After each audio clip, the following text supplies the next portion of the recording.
en famille. C'est une émission live. Tu peux être en contact avec nous, Sikoyo. Tu peux participer, tu peux réagir. RDC, nous parlons en famille. Voilà, nous sommes tous de la même famille. Nous avons tous un héritage en commun. Nous avons tous un héritage en commun. Oui, mais nous sommes fiers d'être Congolais. Parce que c'est ici. Voilà, la seule chose, ou le seul bien, voilà pourquoi il y a une émission. C'est une émission live. Une émission live. Émission live.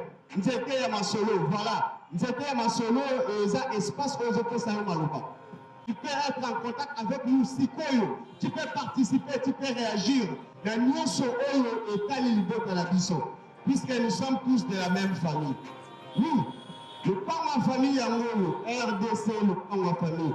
On est en contact avec nous dans le moment où on réagit par rapport à ce sujet qui touche au haut là.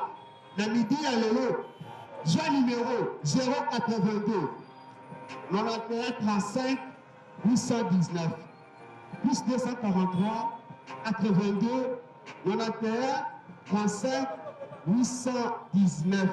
Voilà, le parents en famille, benga biso on réagir. Alors, aux la 4 et ma solo. C'est-à-dire que attends la moto, au télémi aux autres de la client, tu peux réagir. Attends la moto, en attendant le temps de descendre, tu as aussi le temps de réagir. Pourquoi? Parce que les c'est la dialogue familial. Voilà, dialogue familial.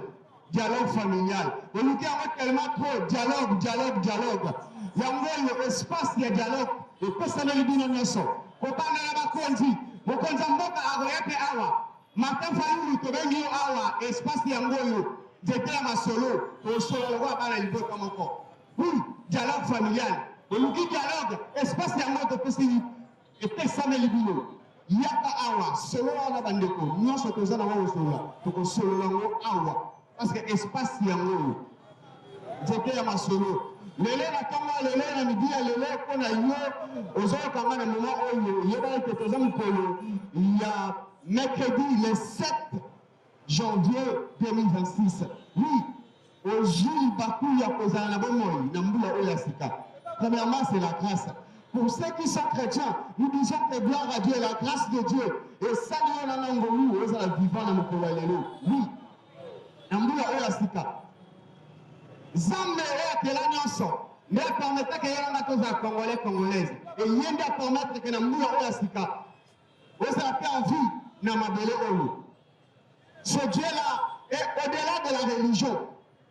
Oui, on a ça catholique, on a ça pranamiste, on a ça témoin de Jéhovah adventiste. Hier c'est limité à la parce qu'il est le créateur de toutes choses. Yendo na tirage au sort na yé. Tirage au sort ya fifate. Tirage au sort en Congo Mokeli. Mais au bilan congolais aux ana Congo awa. C'est pour que jouer rôle. C'est pour que aux ana utile pour la communauté oyo. Oui, parce que la cannabis on appelle ça biso héritage oyo. Mabele oyo tozoni ata oyo République démocratique du Congo asala ka RRP. La tirage au sort na yende yonanga ko bima congolais du chasse awa pour que jouer rôle. Au bima français au bima américain au bima Brazzaville les en face de bisoté au bima congolais qui chasse awa c'est pour que tu puisses jouer un rôle na kati ya mboka oyo yango pour créer espace oyo pour que ensemble yona bisoto discuter na oyo nyonso tali rôle ya yonanga na kati ya mboka oyo parce que souvent nous pensons que bakonzi kaka nde il fallait babongisa mboka. Il faut oui, c'est vrai. Pouvoir, mais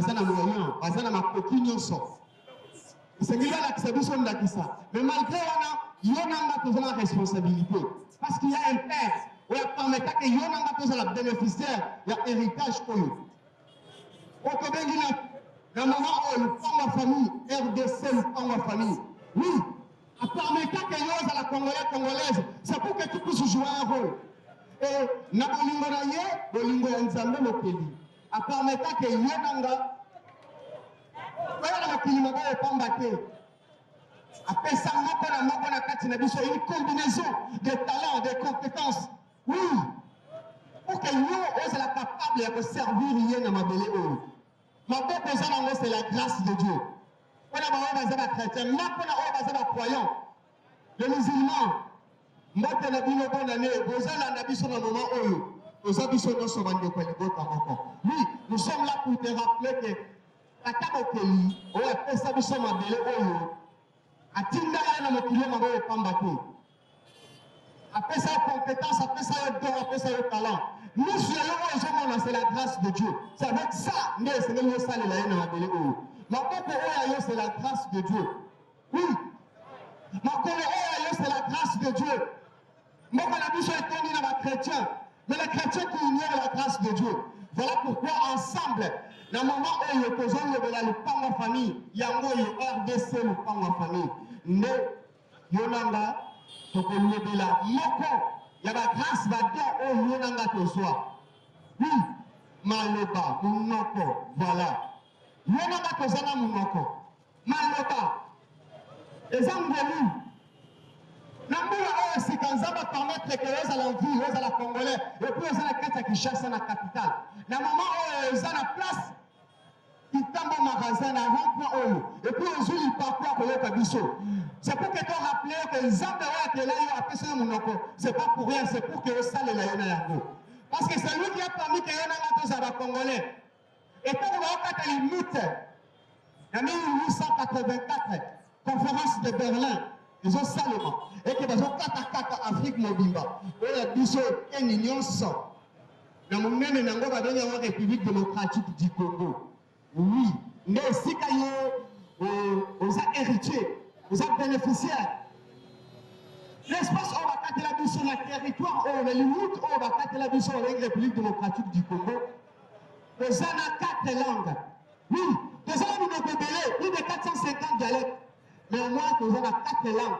On va élever la rang et la langue nationale. C'est pour que tout Congolais aille se communiquer dans les Congolais, nous sommes dans les Congolais. Congolais qui chassent awa, et c'est comme le Malingala. Et que ceux qui ont commis na Butembo, a commis na Goma, na Kanyabayonga, à se sentir pas naïe. Et puis, Chahi Balobakuna, aïe va être des appels. Voilà, le pan de la famille. Grâce aux joies. Maloba oyo kimana munoko na yo, c'est la grâce de Dieu.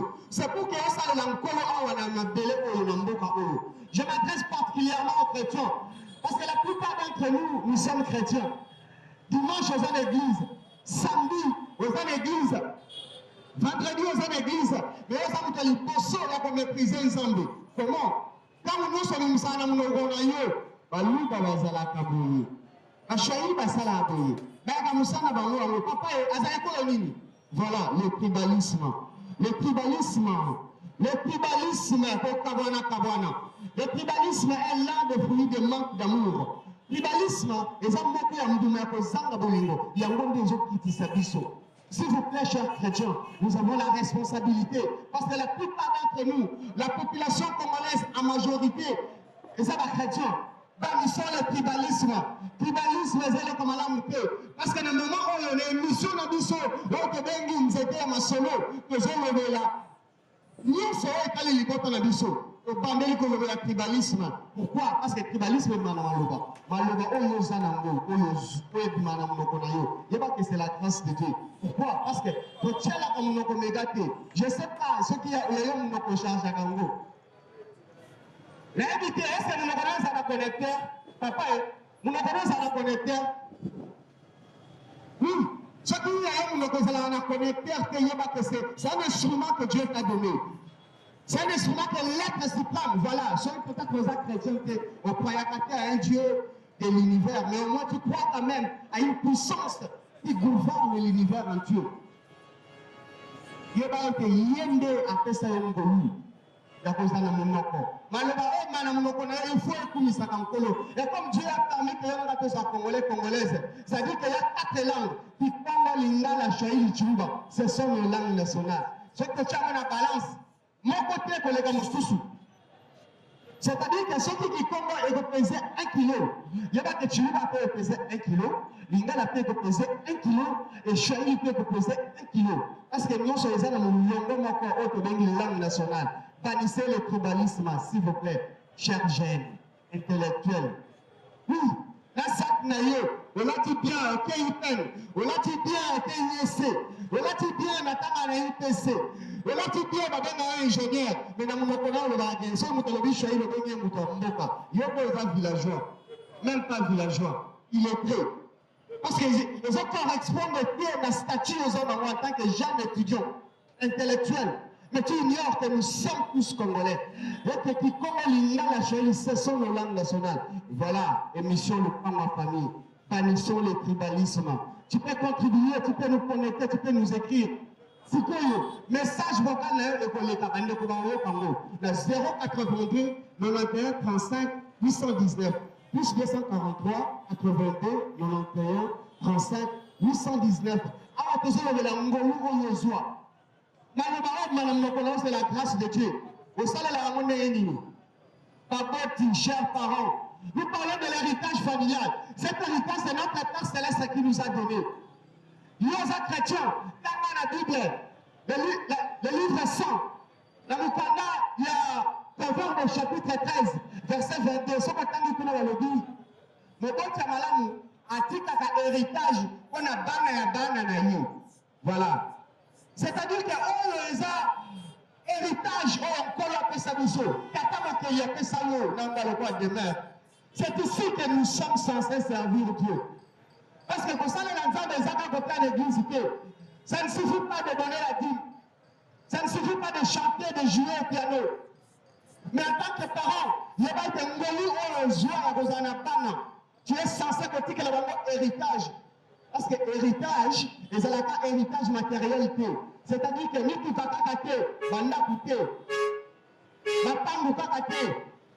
mais aussi un héritage immatériel, les valeurs. Par valeur, nous, les autres, qui sont là-bas, nous, valeur, nous. Là, on est sur le moment où on va dire, eh, Moko Penza, peut-être qu'on a vu son moto comme l'ambou. Moko Penza, et qu'on a été. Voilà, c'est ici que Dieu nous a placés pour que nous puissions les servir. Il y a un créateur qui t'a donné, il te demandera des comptes. Message oh, il y a un message pour la moment il y a désormais unité, puisque nous sommes tous Congolais. C'est-à-dire que tu es Congolais chez toi, tu n'as jamais été là-bas. Vous n'avez même pas la famille biologique. Oui, mais c'est aussi chez toi. Parce que l'homme, malheureusement, il peut t'acquitter. Mais ceux qui viennent à on les met dans la. On va m'agarder le temps bien que tu peux l'arrêter. Papa, Neko, là, je dis, non. À cette colonie, c'est parce que nous sommes tous de la même famille. La seule chose, ou le seul bien, où ils ont la tout seul ensemble. Ils ont appelé au Yobako pour attirer la biseau. Ils ont appelé au Tatamapeli à permettre que Yobanga, le tirage au sort d'ailleurs, pour les Congolais, il y a qui chasse à Awa, il y a Brazati, la France, mais Awa. Ce Dieu-là ne fait pas d'erreur. Mon bon, tu dis ça comme le malamu, vous allez me malamu. Na bana ni galozana, na mona moko zana yi. Oui, na bana biso zana bango zana ndakisa malamu. Comme nous sommes là que vie ezaka na poto. Na mona ko ba solo ezaka na poto, mais comment que na te. Vous avez la famille pour la te. Mais on a des potos des paradis. Il y a que tu es en train de mépriser la grâce de Dieu. Il y a que les gens fument ensemble. Parce que Dieu ne fait pas d'erreur. Notre Père Céleste, il est là, nous sommes à Salaka RRP. Même permettant qu'il y ait un autre Congolais, c'est que tu as un rôle à jouer. Zala, Ndaxamalam, pour la panne. Bimisa Kamal, le Vamalam, pour la Mboka. Attaque va détourner un avango, au local dernièrement. Mon père, ancien ministre, n'a autant de Congo n'a été, pour la bonne économique. Mais il y a oublié. Je peux lui mettre un message dans 082 91 35 819. Si tu as besoin de ce naïo, tu retiens à ton royaume, mais il y a un peu de temps à ton naïo. Avant, il dit, quand on a dit, on a dit, ça pour Kabola Nan. Après, on a dit, on a dit, on a dit, ça. Voilà, les détournements. Le détournement. Le détournement est là des fruits de manque d'amour. Il y a même des gens qui s'habillent. Qui m'a aidé. Qui m'a aidé la conduite. Il y a même des gens qui sont morts en abisso. Ah, tu vas lever l'amour parce que tu vas dans la famille. Parce que tu vas lever là. Tu vas m'inquiéter ma solo. Et que, il y a un essayé de se lever par la liberté comme encore. Puis que là, nous sommes sur le tirage, sort en colo. Héritage, on les a abisso le sort. Autant la terre. Voilà, héritage au Zayo.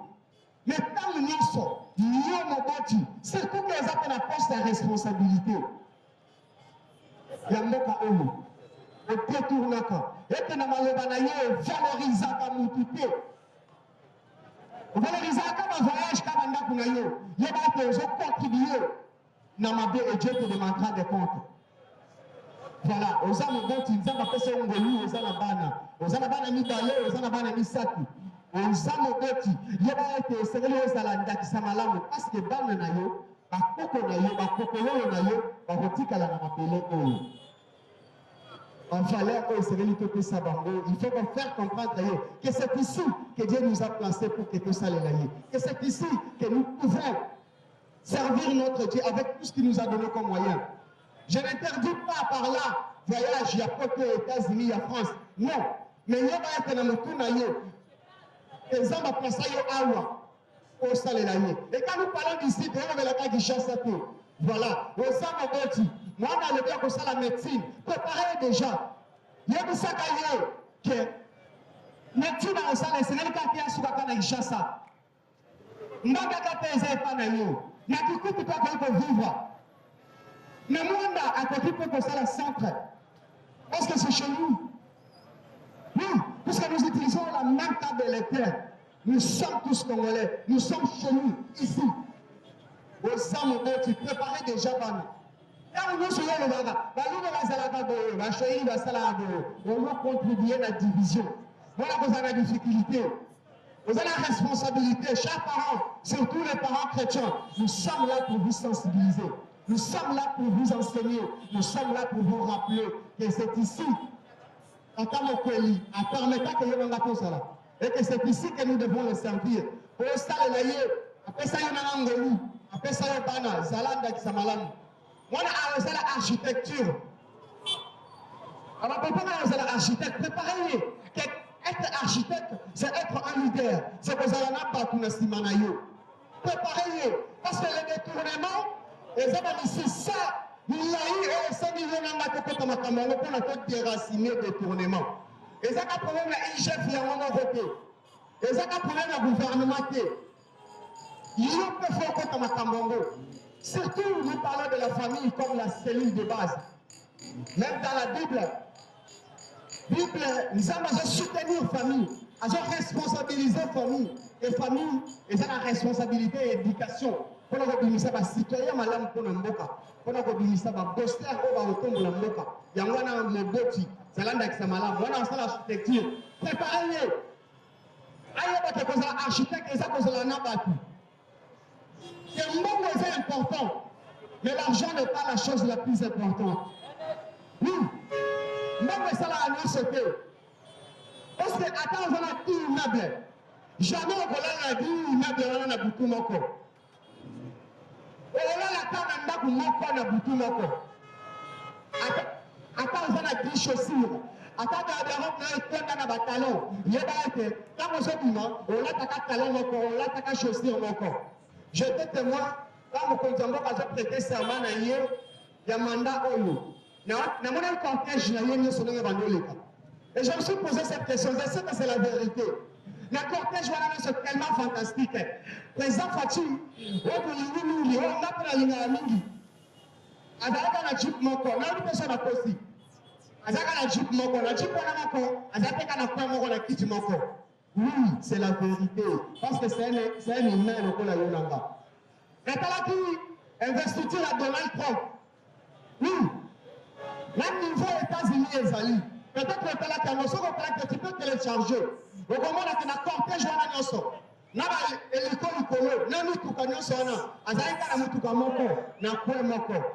oui, c'est juste pour dire qu'en tant qu'humain, en tant que nous sommes tellement limités qu'il y a certaines choses que ça l'a gâté, quel que soit rang ou le commis, quel que soit le moyen ou le zanango. Jamais on a tatouage chaussures, jamais la cortège n'a eu impossible. Nous sommes des humains. Oui, Zalayo, aux âmes, préparez-moi. Il y a que l'être humain est si précieux et très important. Parce que la nuit se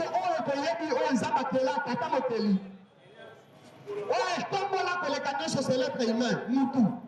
L'être humain est si précieux devant Dieu. C'est l'être humain. Oui, un simple coopérant, c'est un être humain. Déjà que c'est la grâce de Dieu au Wazanango, il y a en tant que mototi, au Kedaoti, la classe n'a pas tout cas, et que chauffeur à la disposition d'un bango, et que bonne tout le monde a Kedaoti Kabango. Préparez bango, que c'est la grâce. Pourquoi? Parce que Zambé est à Kedaonanga, à part de la capisso, pour que vous allez emboli pour la Bamususu. Voilà. Adapter le message parce que nous savons que la plupart des Congolais, nous sommes des chrétiens. Chers parents, vous avez la responsabilité d'éduquer bien les enfants. Parce que le tribalisme, il faut que il faut que Congolais ne soient pas coufa. Il faut formater le seul moyen que moi je vous apporte aujourd'hui pour que tu formates pour que tu sa génération malade, c'est l'implication des parents. Dans la sensibilisation, dans la création de la nouvelle génération. Il y a moyen de nous d'accord la nation dans le moment où il y a une mission à eux. Vous êtes à ma solo. Oui, au qui peut interagir dans la La plus 243, 82, 91, 35, 819.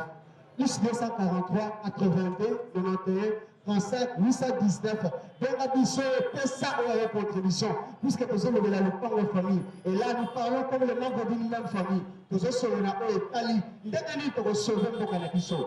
Le seul moyen que Bandi Nango, c'est que Baboti, il faut beaucoup de nous sommes tous Congolais, panissons le tribalisme. Aux Congolais, panayo, Nambandaka, Nabikoro, oui, Nabolego. Aux Alabandeko Kunate. Donc on dit que c'est la COP Kuna. Parce que c'est aussi chez toi. Nous sommes tous Congolais. C'est de ça que nous sommes en train de parler. Dès la mission de plus 243, 82, 91, 35, 819. Et ça, l'Italie-Sinayo.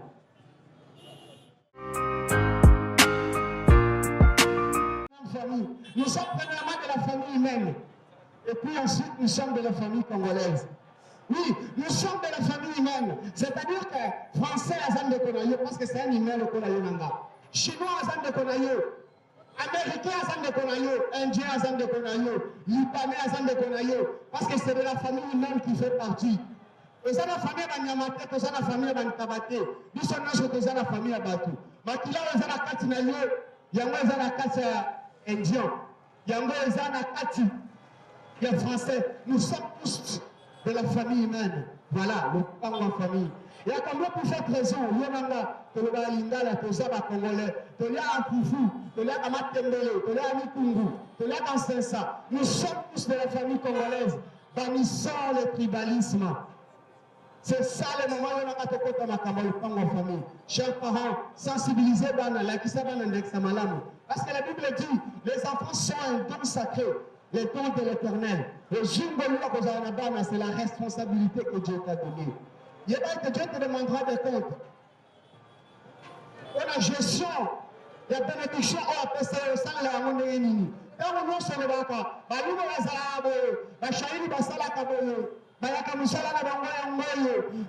que Dieu te demandera des comptes.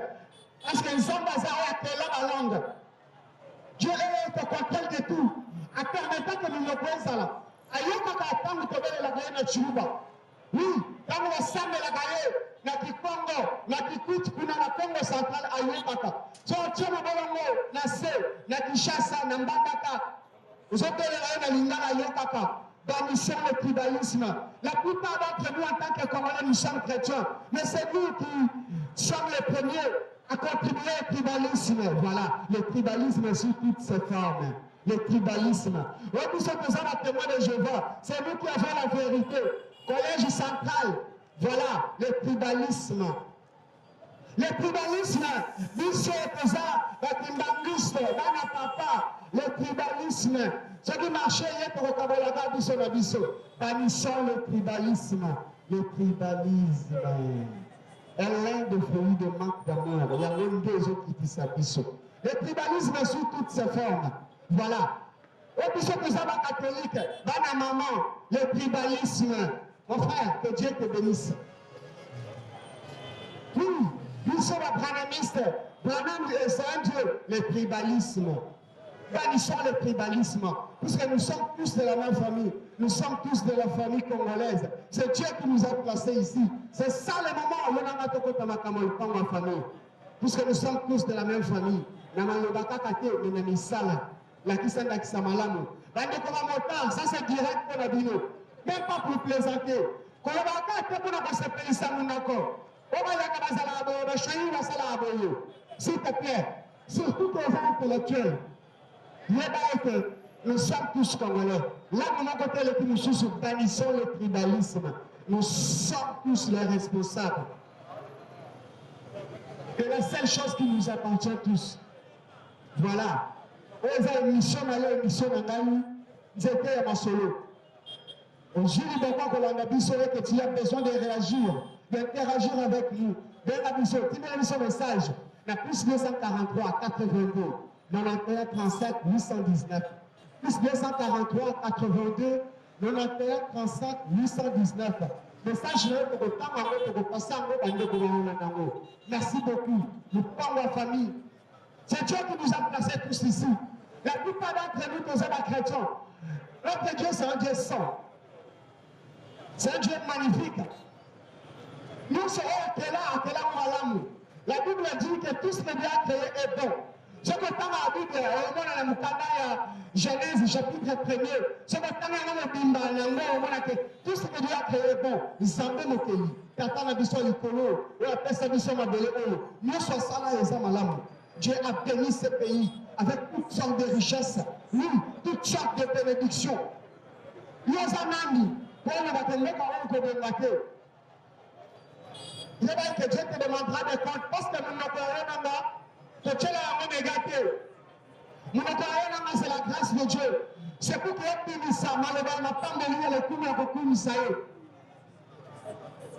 Quand nous civilisation est dans le pays, et que il faudrait qu'il va ça là, à piner, pour le tout cas, pour la vélo, pour la moto. Richesse, et celle-là qui va ça là, et ça caoutchouc. Caoutchouc, on a un petit mobile, on a quitté. Et moi, on a quitté un boka. Yango, c'est notre histoire. Quand on a qui va coco na biso, va katama boko, va katama mapolo. Quand on a fait la colonisation, c'était plus que le Mamboka Moussou sur l'Afrique. Pourquoi? Parce que Dieu a béni ce pays. Le nom où on a besoin de la réchauffement climatique, changement climatique, solution dans le pays mobimba. Pour le réchauffement climatique, il y a parce que oui, particulièrement la forêt équatoriale, et ça manque la solution, et ça manque la poumon pour le réchauffement climatique. Vous avez une deuxième, mais la minute, selon ma statistique, tu connais premier, parce que, par exemple, au Brésil, les Ziki Mingi, ils sont les premiers. Tout ça, c'est pour venir t'affirmer une fois de plus qu'ils ont de le pays. Quand on a vu sur le pays, on a fait son héritage. On te dit par la famille a réellement béni notre cher et beau pays. Oui, les problèmes, c'est Yénanga. Il y a même des tout. Il y a des détournements, ils ont des maladies, ils ont des mamans cannabis. Quand on va saler les missions de là, et l'outil pompage, et l'outil à l'hôtel. Ils ont facilité. Mais ils ont facilité. et diminuer l'embouteillage et faciliter les tâches. C'est-à-dire que Congolais nous sommes en droit dans le délai oyo, attendre, azan le droit, azan le sita dans le oyo. Et tant que vous avez le parcours, il y a qu'on soit poste la responsabilité, il y a qu'on soit poste la gestion publique, il y a il y a pas été. Il doit être une maison à Stimanayo, détournement des amendés, bannissons le détournement. Parce que Dieu nous bénit pour que nous soyons des canaux de bénédiction pour les autres. Mon père, tu es au Seigneur Kanga. Il y a un demi-sami. Qu'un zamba a tchaï dans mon parole. A tchaï pour que je joue un rôle important. Il y a une banne aux anabango. C'est la responsabilité que Dieu t'a donnée. Et ça va avoir éducation malade. Na Limbongo, la qui sait que l'argent est important, mais l'être humain est la créature la plus importante dans notre Zambakela. Ce cas où on a la responsabilité à vous tabac. Ce cas où on a la responsabilité, ou soit papa à toi, maman, aux actes de la responsabilité publique, il y a gestion en beaucoup de biso, banni les détournements. Parce que nous sommes tous Congolais, et que tout Congolais a droit à la vie. Nous sommes tous bilan à tirage au sort en Congolais. On a eu à Kalambongo, et que dans la vie, nous avons dans le peuple, biso a fait par la passe. Dieu est en train de vous voir, il vous demandera des comptes. Nous sommes tous Congolais. La responsabilité, il y a changement, il y a développement, il y a un peu de gens qui ont été mon côté de l'évacuation est épargné. Oui, nous sommes tous Congolais. Qui chassent les arbres, les arbres, qui chassent les arbres qui moutent à terre. Parce que les arbres qui moutent, même à Tenda, mais la Tenda Nango. Et là qui moutent à la souté. À Tenda Nango, sur Bazarapi. Donc ils chassent les alliés. Oui, j'entends comme il y a avec les gens qui chassent à Bopeto. Si les gars m'ont dit Toko, mais il y a des salaires et mon anato. Moi, je vais cabonate. Réalité, il y a même une réponse. Les gens, Bumba, moi, je vais il y a un biseau. Parce que nous sommes dans le plan de la famille. Et que nous sommes tous de la même famille, de la famille congolaise. Nous sommes tous de la famille quinoise. Nous avons un quinois, s'il vous plaît. Nous avons un message que Dieu te donne, mon Dieu. Parce que servir Dieu ne suffit pas à côté de l'église, ne suffit pas à côté de sa dîme. C'est-à-dire que il faut travailler main dans la main avec Daniel Pumba. Le coup, la main dans les bottes de la biseau, on a un assainissement. Il y a qui chasse à la biseau. Parce que dans le monde, les gens commentent à biseau. Parce que salité, les gens de la biseau typhoïde. Quand nous sommes au Waka, nous avons un sambaka oyo. On voit qu'il papier mouchoir. On voit qu'il bouteille dans caniveau. Il y a que Dieu te demandera des comptes. Parce que notre Dieu, c'est un Dieu saint. Et puis pendant que nous sommes congolais, nous sommes plutôt chrétiens. Et en tant que chrétiens, il y a que nous avons la responsabilité de vivre dans le courage, dans le secteur, dans le milieu propre, pour rendre gloire à notre Dieu, pour témoigner la grandeur de notre Dieu. Parce que nous appelons, nous prions un Dieu saint. Il chasse les autres, ils appellent les Camerounais, ils appellent les Camerounais. Kota Makambango. Oui, parce que nous sommes tous Congolais. Comment Kabaka sachet par-ci par-là. Comment Kabaka bouteille par-ci par-là. Oui.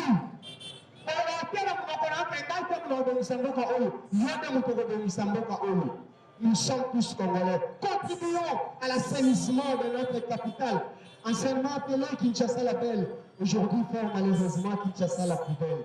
C'est parce que l'on a au côté de Akabola la Mbongo, Bakabola Mbongo. Mais pour eux, peut-être que la langue est tentée. L'autre que la langue, ils chassent les autres. Soutenons ces pauvres. Oui. Puisque nous sommes tous Congolais, c'est notre part de travailler ensemble, main dans la main. C'est ici que Dieu nous a placés pour que nous puissions travailler pour lui. C'est vrai que vous êtes chrétiens. La plupart d'entre nous, nous croyons que tu es là. Monsieur Soumadima, que notre est comme un paradis. Mais s'il vous plaît, entre nous en tant qu'humains. Comme les canards au sol, ok, là, dans là, ok, là, dans le paradis, vous pensez que quand la Bible dit que si vous êtes fidèle à de petites choses, vous serez fidèle à de grandes choses. Bible est ça.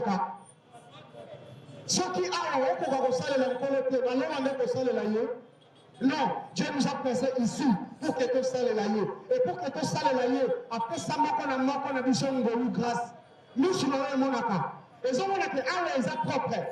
Pour les athées. Mais nous avons une fondation. La fondation, il y a poubelle, maman, il y a papier, mouchoir. S'il vous plaît, nous sommes tous Congolais. La seule chose où les seuls bien, c'est ça. Voilà, nous prenons la famille. La seule chose où les seuls bien, nous prenons la famille. Contribuons, s'il vous plaît, à l'assainissement de notre capitale.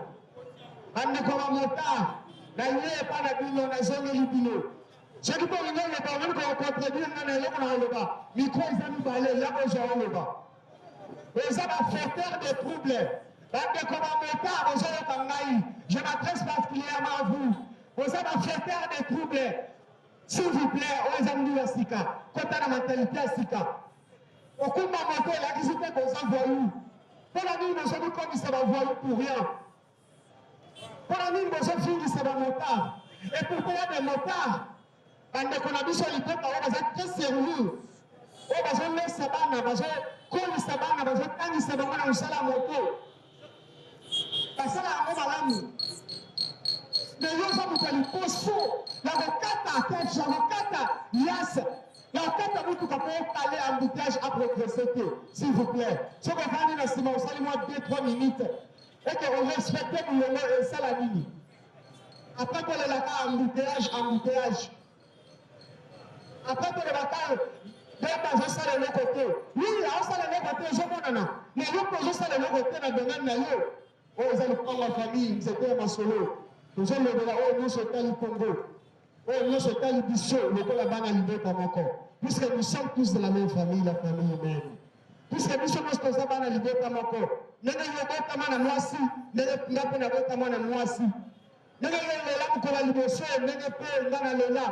Nous sommes tous de la famille humaine.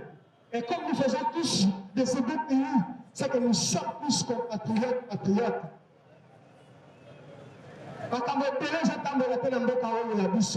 Parce qu'il y a un autre voilà, il y a l'autre une émission de sensibilisation live. Donc, on a vu sur le terrain de football. Comme ça, la moussala, on a vu sur le terrain, dans la station de la Zobeta. Donc, on a vu sur Awata combien de fois pour te rappeler que les actes congolais et que tu as ta part de responsabilité dans ce pays. Le développement, le changement que nous souhaitons, les Akamakama, les Akamakama soumis maintenant au gouvernement. Oui, c'est vrai, c'est pas bien. Bazana pouvoir, bazana moyen. Et c'est qu'il va la mission de ça. Donc, on dit que la mettre tenter. Parce que nous sommes sur tout ça, Congolais. Mais, il y a un fait que tu as Makambango. Il y a un sika awa. Tu as la bande comme un motard. Bande ko, c'est ma troublé. L'andaka Moulongo. Quand nous sommes sur la deuxième bande, demandez au commissaire embouteillage Makassi. Ceux qui ont contribué, on a déjà mis le bas. Où sont tous les habitants de au Sala Kamabé, ils ont contribué à l'embouteillage comme Makassi. Au Sala Kamabé, quand nous sommes un injure publique, quand nous sommes la volonté, aux intellectuels, au Yébou qui comment il a la chaîne, il a tué, et ça va l'âme de Bissau. On a vu nous avons contribué à la division. Ils sont dans la mort à la boule. Ils ont continué à être. Il y a des ignorants. Parce que y a des Mungima ils sont dans le Congo. Et qu'il y a des gens qui ont moto dans l'eau, chaque jour, qui vont dans le Mungima. Nous avons fait la loi chez toi. C'est une autre femme dans la Kenya, c'est aussi chez toi. Parce que vous êtes Congolais. Bannissons le tribalisme. Cher notaire, nous vous parlons en tant que membre de la famille. Nous avons le col à Moko et à Ibo Kanabiso. On sait la Kamabé. Là, on est sur Fingaka. Et Timi, parce qu'on dit l'embouteillage aux athées. Et puis, c'est un jour public. Il y a des grands frères, les gens aimés, les gens de petits frères. On va que la classe n'a pas de Dieu te demandera des comptes. En tant qu'aîné, nous avons la responsabilité. La boutique à la valette n'a plus ce héritage. Héritage en les a appelés où? Héritage en les a dans valeur. Et tant qu'on est sur le fingaka, tant qu'on est sur le barbacha, il va salado, bakara salado, on se contribue. La division de Mbokaolo, Dieu te demandera des comptes. Voilà, nous prenons la famille. Bande de chauffeur. Bande de chauffeur. Aux autres, bande de chauffeur. Il paie de puissanité, zan de puissanité. Zan de 500. Il paie 500. Zan de puissanité. Il paie de puissanité. Mais il y a comme ça 500. 500 euros, 0 de ciment. Il y a que Dieu te demandera des comptes. Parce que là, on les autres connaissent pas de connaître. Parce que qui nous dit, et ça qu'on connaît tout un bon côté. Oui. Parce que qui nous dit, que ça là, quand on peut venir nous, tant qu'on m'a dit ça, il paie de poussalité. Ça de poussalité, mais il y a 500. Bah, aujourd'hui, qu'on a un de connaître, Dieu te demandera des comptes. Sache qu'il y en a qui ont un contributeur. L'économie na biso yona na activité na biso mukolo to so contribuer na économie na biso mais tant que il va baninga transfert au mati ce transport yeba ete aujourd'hui ozo contribuer à la souffrance na bango peut-être azaka na 10 000 francs mais aujourd'hui il y a 5 000 arrangement na nini lobi et puis ça fait la plupart la carte de biso to za bakote du jour akolia nini na poko. C'est ta responsabilité en tant que membre de la famille. Il y a au Sana Moussala et Dieu, le Père, permettant de tout ça. À côté de la compte. Nous avons besoin à ce moment pour que ça ait été. Nous avons besoin à ce moment pour que ça ait été. Il y a ce qui a été. Il y a été dans le moto, il y a un la part de Dieu dans tout ce qui nous donne, c'est l'être humain. Car ensemble, quand on a besoin de Kelly, na miso oyo apesa biso ezala mbengo ezala yolo ezala mituka ezala succès c'est l'être humain ntango nayokola bato ntango oyibaka bango na pouvoir na yo na fonction na yo ozomaltraite bato yeba ete Dieu te demandera des comptes. Nous sommes tous congolais, nous sommes en train de parler comme les membres d'une même famille. Voilà, ndeko Jean-Pierre Bemba papa na biso vieux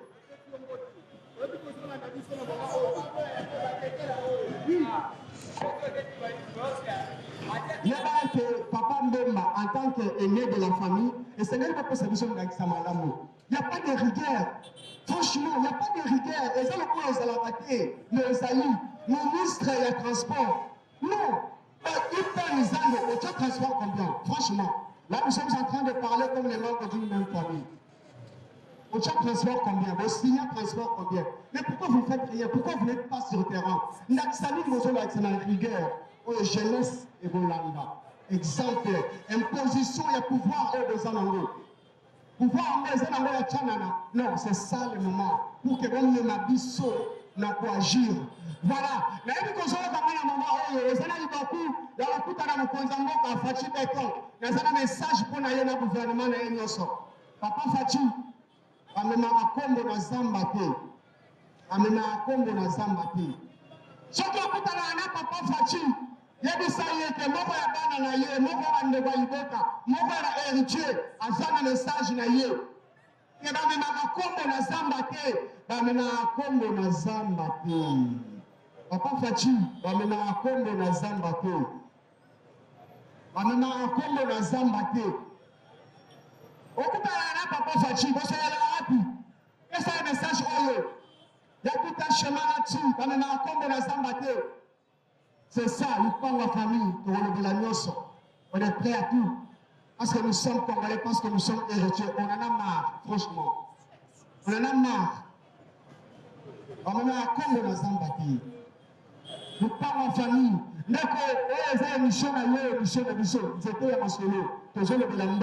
Parce qu'il y a des Congolais qui souffrent. Ils n'ont pas étudié. Attends, va coopérant. Il y a 1200 jeunes. Les jeunes courageux, Bana Verni, Bana Maki, Bana Stirage, Bana Mabendo, la Pesibino Mbote, Bolobelabino Yeyo. Il y a plus de 1200 jeunes. Notre sœur, Grâce Coutinho, a obtenu grâce, excellence sur la Tchamon Palzibon Bango, et sur le Wabana Ndo Kamoko. il y a la jeunesse. Il y a qui présent dans le village d'opportunité. C'est une très bonne initiative. Félicitations. Mais franchement, en tant que dans l'idée comme encore, statistique, on va passer nous Konzamboka. Est-ce que les autres correspondent? Chiffre, on va tout ça nous Konzamboka. Il parcourt parce que moi j'étais présent. Et puis la landa qui chiffre nous Konzamboka, après c'est dans la finance, dans l'état de moquer. Est-ce que comprend vraiment la réalité aux acquis sur le terrain? Franchement, moi je te cherche. Non pas pour que non, mais c'est pour te dire qu'il y a aussi d'autres jeunes. La plupart d'entre eux, en ce temps, nous sommes là, la Solo, il y a plus de 1200 jeunes. Dans la conversation, qui sont déterminés à travailler pour ce pays. Dans la Copa et grâce à un village d'opportunité, il y a bien que, par exemple, les alliés sont réservés pour la jeunesse. Je vais te voir, franchement. Voilà. Papa Moïno Nzangi, ministre de l'Agriculture. Featuring, la ligne coûte 100 000 euros. Papa Moïno Nzangi, le général, Papa Sylvano Kasso, Papa Jean-Pierre Kassongo, service national. Bravo pour la Moussala Malamou. Voilà. Featuring, Papa Moïno Nzangi, grâce continue, Jean-Pierre Kassongo Capric, le général.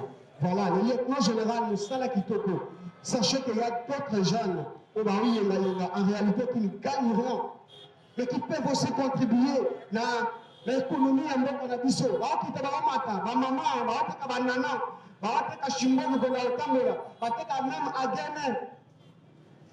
Est-ce qu'on ne peut pas réfléchir?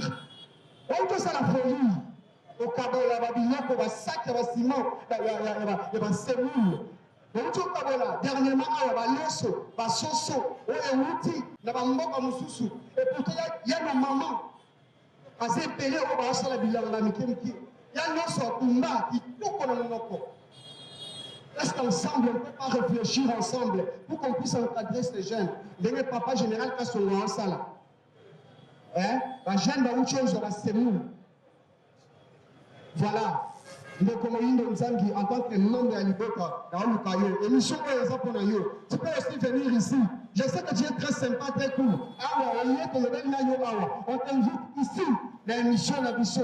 J'étais à Massolo, ils ont espace pour qu'ensemble, pour sensibiliser, pour mobiliser les jeunes. Ils ne gagnent presque rien.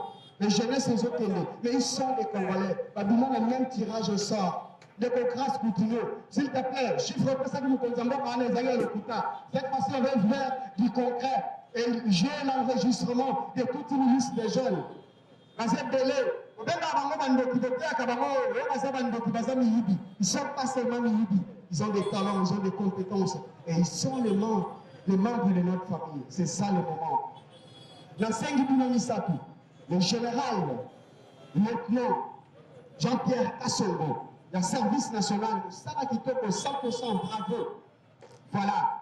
Et Papa Moïndo Nzangi, le ministre de Konangaï, Sœur Nangaï, grâce continue, on doit se voir. Et c'est ici que nous vous invitons. Parce qu'il y a beaucoup à faire. Parce qu'il y a la plupart des jeunes, on va compter ça coup de main. Fort pour que Mboka Nabiso est tombé là. Le voyage est le plus trop du Sambongo. Le Kabolaka Bambongo, le voyage, on ne veut pas ça, on veut du concret. Parce que nous, nous avons moto créé un embouteillage, passe ma casse. En réalité, combien ils gagnent? On veut travailler ensemble. Parce que Dieu nous a bénis en nous tenant ce beau pays. Parce que on ne peut pas à tout moment importer Babyloko. Voilà. En 2026, on a fait le ministère, nous voulons que les gens parce que c'est possible. Vous savez que c'est possible. S'il vous plaît, vous devez verrouiller mon kébosa batou. Mon côté là, nous sommes là, vous devez verrouiller mon pied. Nous sommes tous de la même famille. Nous sommes tous de la même famille. Nous sommes tous congolais. Nous sommes tous de à tirage au sort. Mais ils sont aussi des Congolais. On a même tirage au sort en colo. Voilà. C'est ça le message que nous voulons. Que nous sommes tous Congolais. Nous sommes tous de la même famille. La seule chose, nous le seul bien, Les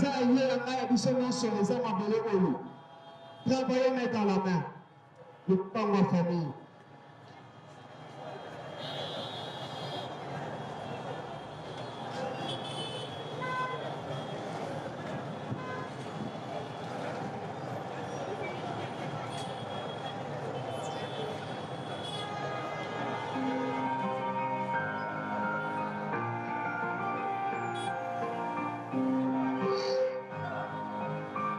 Déjà.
Bonjour, bonne année.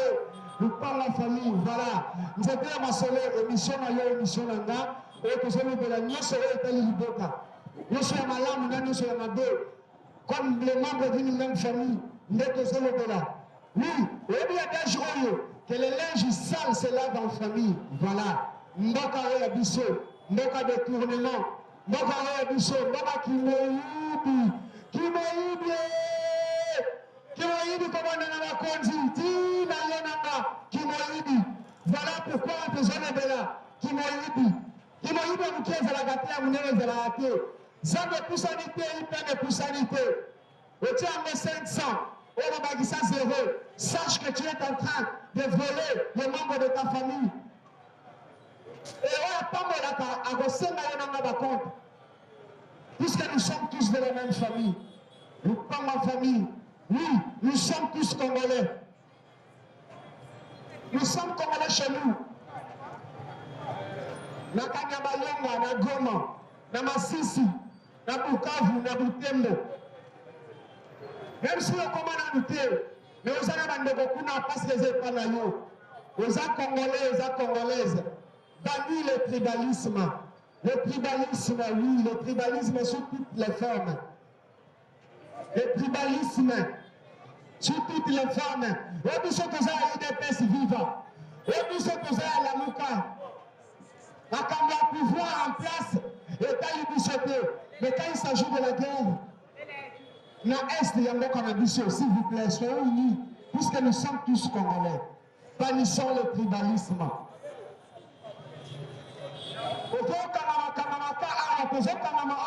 Parfois les choses ne marchent pas, mais tu peux aussi bouger.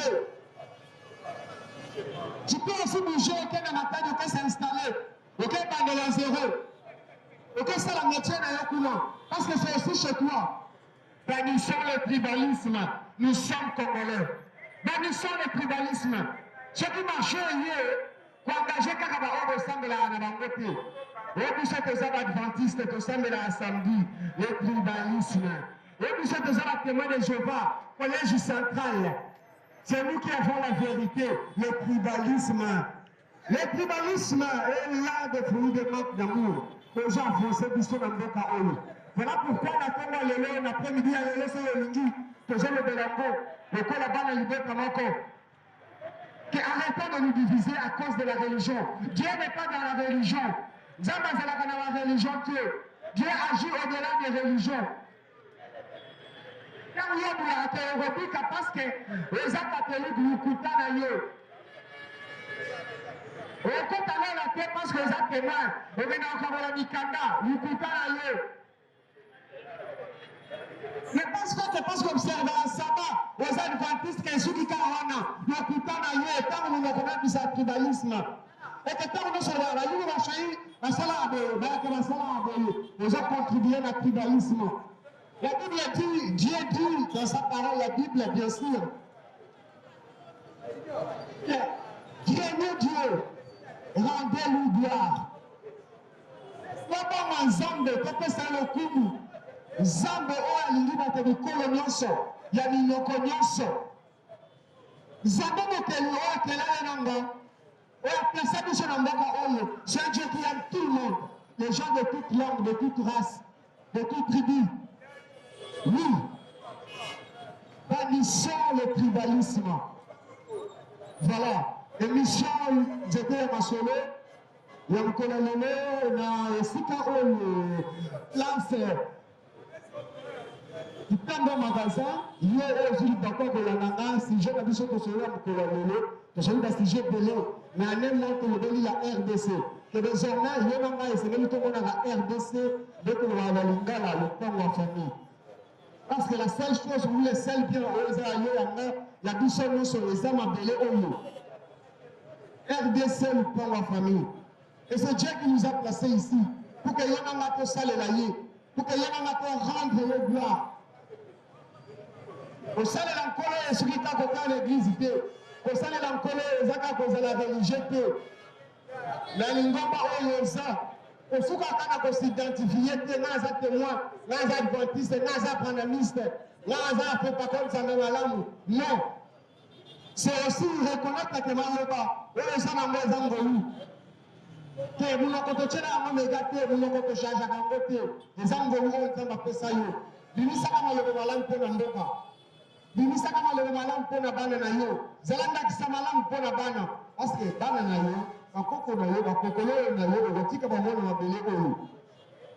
Oui. Avant que le conseil colonia. Parce que pour nous qui sommes chrétiens, nous croyons que seul le royaume de Dieu a la solution à tous nos problèmes. Quand on a une solution, il y a un problème avec les États-Unis. En attendant, il y a un gouvernement qui a été fait. Mais quand on a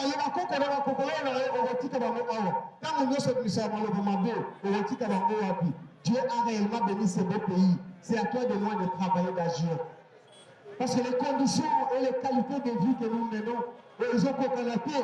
Dans la richesse, le problème, ce n'est pas Dieu, le problème, c'est toi et moi. Voilà pourquoi, en tant que parents, nous avons sur le moment où nous devons responsabiliser. Parce qu'il y a des racines, il y a tribalisme, c'est l'unité picola. Parce qu'il y a des racines, il y a des tournements. Quand on a cassé dans le boucher, le Seigneur va pas dans la Bible dit dans le canal, il y a Deutéronome chapitre 6, verset 6, que témoin, Nanzela, et si quand nous sommes mis, au Bozanaye, il y a un makamagalam, il y a qui ça, il y a qui ça. Il y a beau la qui ça est Kazakh congolais, la qui ça est Kazakh congolais, pas naïe, na Kabea Kamanga na Chikapa, la qui ça est Kazakh congolais na Mwanda, la qui ça est Kazakh congolais na Butembo, la qui ça est Kazakh congolais na Massimadimba, la qui ça est Kazakh congolais partout. Préparez-vous. La qui ça est que Moutou, à l'équipe Mbongo na Moutuya, Mbongo est important, mais l'être humain est plus important que l'être Mbongo. Préparez-vous pour nous donner à trois choses à la raté. Nous avons dit que nous avons fait un mille de balamoko à la raté. Nous avons dit que nous avons fait 100 à la raté. En tant qu'humains, nous sommes tellement limités. Sauvons les grands de l'amour, l'amour du prochain. Parce que le manque d'amour, c'est ce qui nous enfonce dans ce pays.